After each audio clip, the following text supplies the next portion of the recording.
25 ವರ್ಷಗಳ cine journey ಸುಲಭ ಅಲ್ಲವೇ ಅಲ್ಲ. ಅದೊಂದು ರೀತಿ ಯುದ್ಧನೇ. ಇದೀಗ ನಟ, ನಿರ್ಮಾಪಕ ಅಜಯ್ ರಾವ್ ಅವರ ಜೀವನದಲ್ಲೂ ಯುದ್ಧಕಾಂಡ ಚಾಪ್ಟರ್ 2 ನಡೀತಾ ಇದೆ. ಯಾವ ರೀತಿ ಅನ್ನುವಂಥದ್ದು ಈಗಾಗಲೇ ಸಂದರ್ಶನಗಳಲ್ಲಿ ಕೇಳಿರ್ತೀರಾ. ಆದರೆ ಯಾಕೋ ಅಜಯ್ ರಾವ್ ಅವರು ಸಿಕ್ಕಾಪಟ್ಟೆ ಸೀರಿಯಸ್ ಆಗಿಬಿಟ್ಟಿದ್ದಾರೆ. ಸರ್, ನಿಮ್ಮ ಸಿನಿಮಾಗಳಲ್ಲಿ ಎಂಟರ್ಟೈನ್ಮೆಂಟ್ ಇರ್ತಾ ಇತ್ತು, ಸೆಂಟಿಮೆಂಟ್ ಅನ್ನೋವಂಥದ್ದು ಇರ್ತಾ ಇತ್ತು. ಆದರೆ ಯುದ್ಧಕಾಂಡ 2 ಸೀರಿಯಸ್ನೆಸ್ ಅನ್ನೋವಂಥದ್ದು ಸಿಕ್ಕಾಪಟ್ಟೆ ತಗೊಂಡು ಬಂದ್ಬಿಟ್ಟಿದೆ ಅಂತ. ಇಲ್ಲಪ್ಪ, ನಾನು ಅಲ್ಲ, ಸಿನಿಮಾನಲ್ಲಿ ಇರ್ತಕ್ಕಂಥ ಮೇನ್ ವಿಚಾರ ಮಾತಾಡ್ತಿರೋದಷ್ಟೇ. Cinema is of course a cinema.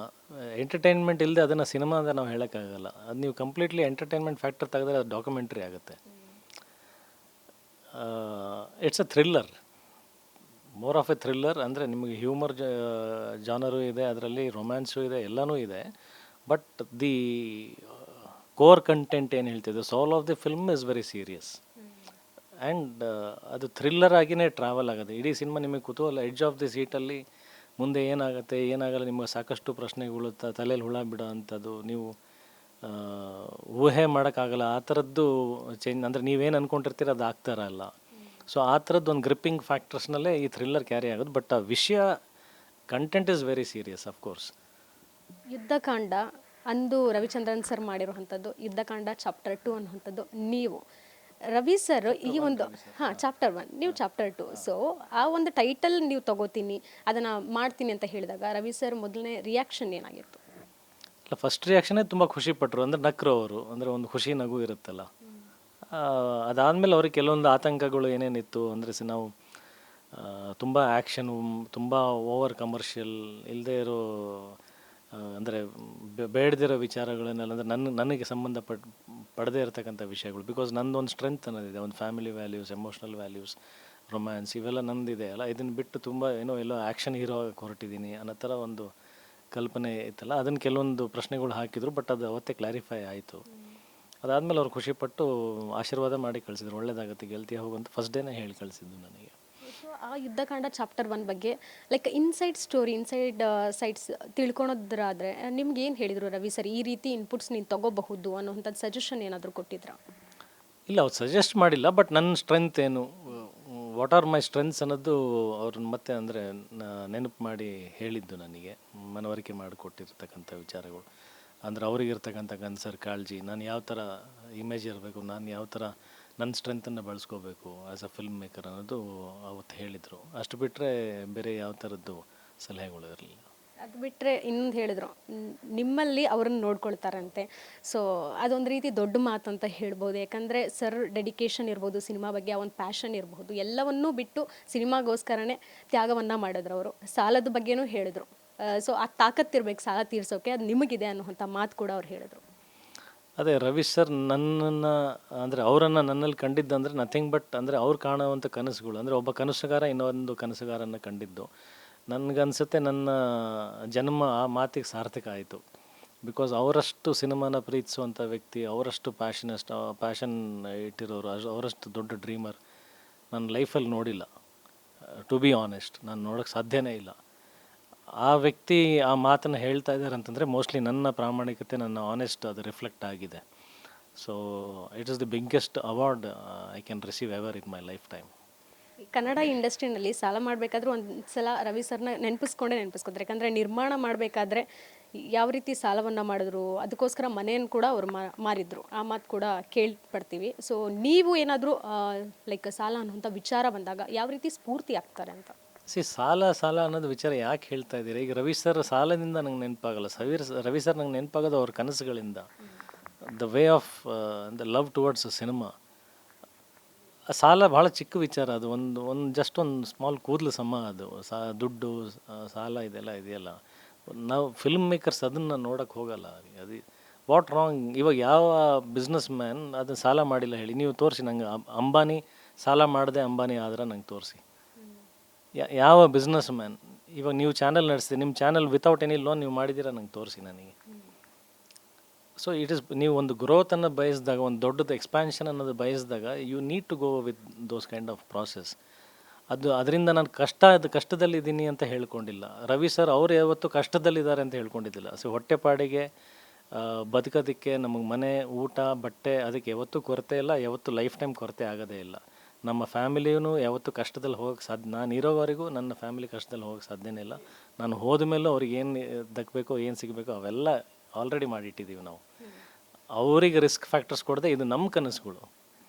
ನಾವು ನಮ್ಮ ಪ್ರಯತ್ನಕ್ಕೋಸ್ಕರ ಆ ರಿಸ್ಕ್ ಏನೇ ತೊಗೊಂಡ್ರೆ ನಮಗೆ ಮಾತ್ರ ಸೀಮಿತವಾಗಿರುತ್ತೆ ಹೊರತು ಅದು ನಮ್ಮ ಕುಟುಂಬಕ್ಕೆ ಸೇರಲ್ಲ. ಅದು it is passion and dedication, the love for cinema. ನಾವು ಮಾಡ್ತೀವಿ ರೀ, ಇದನ್ನು ತಪ್ಪೇನಿದೆ. ಆಪ್ತ ಮೂಲಗಳ ಮಾಹಿತಿ ಪ್ರಕಾರ ನಾನು ಕೇಳ್ಪಟ್ಟಿದ್ದು ಏನಂದರೆ, ಎಕ್ಸ್ಕ್ಯೂಸ್ ಮೀ ಸಿನಿಮಾ ಆಫರ್ ನಿಮಗೆ ಬರೋಕ್ಕೂ ಮೊದಲು ಚಿತ್ರದುರ್ಗದಲ್ಲಿ ಒಂದು ಟರ್ನಿಂಗ್ ಪಾಯಿಂಟ್ ನಿಮ್ಮ ಜೀವನದಲ್ಲಿ ನಡೆಯುತ್ತೆ. ಆ ಒಂದು ಫೋನ್ ಕಾಲಿಂದ ಇವತ್ತು ಈ ಲೆವೆಲ್ಗೆ ಬಂದಿರುವಂಥದ್ದು 25 ಇಯರ್ಸ್ ಆ journey. Very proud, very happy. ಯಾವುದೂ ರಿಗ್ರೆಟ್ಸ್ ಇಲ್ಲ, ಯಾವುದ್ರ ಬಗ್ಗೆನೂ ಮುಜುಗರ ಇಲ್ಲ. ನನ್ನ ಫ್ಲಾಪ್ಸ್ ಸಿನಿಮಾದನ್ನು ನನ್ನ ಸಿನಿಮಾಗಳೇ, ಅದನ್ನು ಅಷ್ಟೇ ಪ್ರೀತಿಸ್ತೀನಿ. ನನ್ನ ಹಿಟ್ ಸಿನಿಮಾಗಳು ನನ್ನ ಸಿನಿಮಾನೇ, ಅದನ್ನು ಅಷ್ಟೇ ಪ್ರೀತಿಸ್ತೀನಿ. ಅಫ್ಕೋರ್ಸ್ ಅಂದರೆ ನನ್ನ ಕ್ಯಾಲಿಬರ್, ನನ್ನ ಕೆಪಾಸಿಟಿಗೆ ನಾನು ಇನ್ನೊಂದು ಚೂರು ಎತ್ತರಕ್ಕೆ ಇರಬೇಕಾಗಿತ್ತು. ಅದಕ್ಕೆ ನನ್ನ ಪ್ರಯತ್ನಗಳೇ ಬೇಕಾಗಿತ್ತು.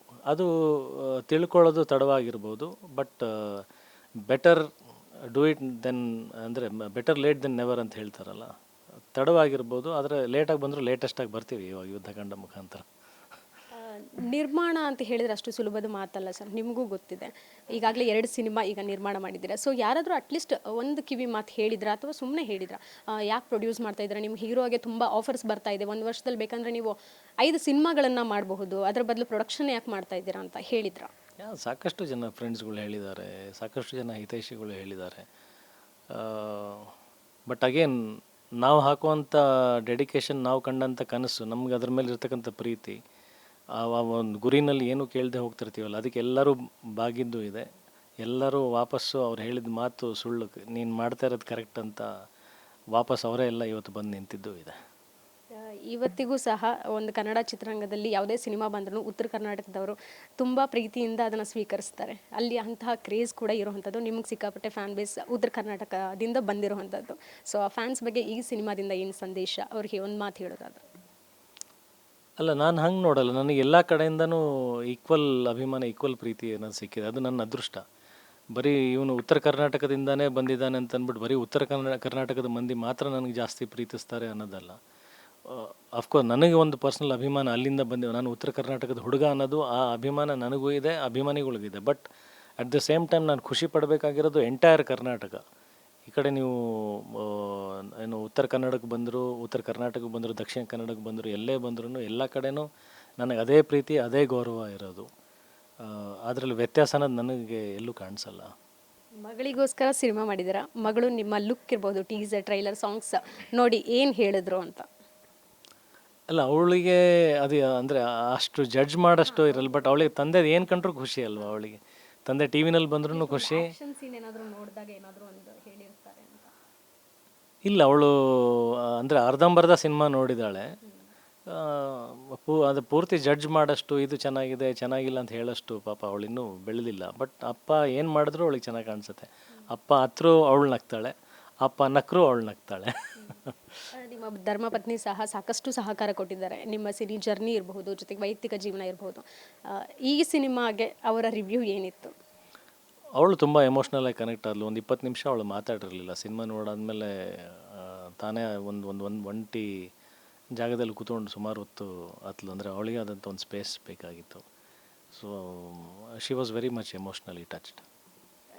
25 ವರ್ಷ ಸಿನಿ ಜರ್ನಿ ಇದ್ರೂ ನೀವು ರೀಸೆಂಟಾಗಿ ಮನೆ ಕಟ್ಸಿದ್ರಿ. ಸೊ ಇಷ್ಟು ವರ್ಷ ಯಾಕೆ ಬೇಕಾಯ್ತು ಅನ್ನೋಂಥ ಒಂದು ಪ್ರಶ್ನೆ. ನನಗೆ ಸ್ವಂತ ಮನೆ ಬೇಕಾಗಿರಲಿಲ್ಲ. ಆಮೇಲೆ ಓಕೆ, ಫ್ಯಾಮಿಲಿ ಇದಾರಲ್ಲ, ಅವ್ರಿಗೆ ಮಾಡಬೇಕಲ್ಲ ಅನ್ನೋದೊಂದು ಜವಾಬ್ದಾರಿ, ಅದೊಂದು ಡ್ಯೂಟಿ ಬಿಟ್ಟರೆ ನನಗೆ ಪರ್ಸ್ನಲಿ ಯಾವ ಆಸೆಗಳು ಇಲ್ಲ ನನಗೆ. ನಾನು ಇವತ್ತು ನನ್ನ ಆಫೀಸಲ್ಲಿ ನೀವು ಬಂದು ನೋಡಿದ್ರೆ ಒಂದ್ಸಲ ನೆಲದ ಮೇಲೆ ಮಲಗಿಬಿಟ್ಟಿರ್ತೀನಿ. ನಾನು ಹೊಸಪೇಟೆ ಮನೆ, ಅಲ್ಲೂ ನಾನು ಹೋದಾಗ ನೆಲದ ಮೇಲೆ ಚಾಪೆ ಮೇಲೆ ಮಲಗಿರ್ತೀನಿ. ನನಗೆ ಪರ್ಸ್ನಲ್ ಆ ಥರದ್ದೇನು ಆಸೆಗೆ ಆಕಾಂಕ್ಷೆಗಳು ಇಲ್ಲ. ನಾನು ಲಕ್ಸುರಿಯಸ್ ಲೈಫ್ ಬದುಕಬೇಕು ನನಗಿಲ್ಲ. ಅದು ಫ್ಯಾಮ್ಲಿಗೆ ಬೇಕಾಗಿರೋದು. ನಾನು ಮಾಡೋದಿದ್ರೆ ಅವತ್ತೇ ಮಾಡ್ಬೋದಾಗಿತ್ತು, ಮಾಡೋಕ್ಕಾಗಿರಲಿಲ್ಲ ಅನ್ನೋದು ವಿಚಾರ ಅಲ್ಲ. ಅದು ನನಗೆ ಬೇಕಿರಲಿಲ್ಲ. ಮದುವೆ ಆಗಿ ಫ್ಯಾಮಿಲಿ ಬಂದು ಈಗ ಯಾವ ಥರದ ಮನೆ ಬೇಕು ಅನ್ನೋದು ಹೆಂಡ್ತಿಗೆ ಚೆನ್ನಾಗಿ ಗೊತ್ತಿರುತ್ತೆ. ನನ್ನ ಟೇಸ್ಟಿಗೆ ನಾನು ಮನೆ ಕೊಟ್ಟು ಇದರಲ್ಲಿ ಇರಿ ಅನ್ನೋದಕ್ಕಿಂತ ಅವ್ರಿಗೆ ಯಾವ ಥರ ಮನೆ ಬೇಕು, ಅವ್ರು ಯಾವ ಥರ ವಾತಾವರಣದಲ್ಲಿ ಇರೋಕ್ಕೆ ಇಷ್ಟಪಡ್ತಾರೆ, ಆ ಮನೆ ಮಾಡಬೇಕಲ್ಲ. ಸೊ ಮಗಳು ಅದಕ್ಕೆ ಒಂಚೂರು ದೊಡ್ಡವಳಾಗ, ಅಪ್ಪ ನಂಗೆ ಇದು ಬೇಕು ಅಂತ ಅವಳು ಕೇಳೋ ಪರಿಸ್ಥಿತಿಗೆ ಬರಬೇಕು. ನನ್ನ ಹೆಂಡ್ತಿ ನಂಗೆ ಇದು ಬೇಕು ಅಂತ ಕೇಳೋ ಪರಿಸ್ಥಿತಿ, ಅವಾಗ ತಾನೇ ಅವ್ರಿಗೆ ಮನೆ ಮಾಡಿಕೊಡ್ಬೇಕು ನಾವು. So it has happened in right time. ಮನೆ ಕಟ್ಸೋದು ಈಸಿನಾ ಸಿನಿಮಾ ಮಾಡೋದು ಈಸಿನಾ ಸರ್? ಈಸಿ ಯಾವಾಗ ಬರುತ್ತೆ ಅಂತಂದರೆ ನೀವು ಅದನ್ನು ಕಷ್ಟ ಅಂದ್ಕೊಂಡಾಗ. ಯಾವುದು ನೀವು ಇದನ್ನು ಮಾಡ್ಬೇಕು ಅಂದ್ಕೊಂಡು ನೀವು ಆನೆಸ್ಟಿಂದ ಹೊರಟಾಗ ಯಾವುದು ಕಷ್ಟ ಅಲ್ವಲ್ಲ. ಸೊ ಈಸಿ ಅನ್ನೋ ಪ್ರಶ್ನೆನೇ ಇಲ್ಲ. ನೀವು ಕಷ್ಟ ಅಂದ್ಕೊಂಡಾಗ ನೀವು ಈಸಿ ಇನ್ನೊಂದು ತೂಕದ ಅಂದರೆ ತಕ್ಕಡಿಯಲ್ಲಿ ತೂಕ ಹಾಕಬೇಕಾಗತ್ತೆ. ನನಗೆ ಯಾವುದು ಕಷ್ಟನೇ ಅಲ್ಲ ಲೈಫಲ್ಲಿ. Ajay is that kind of person.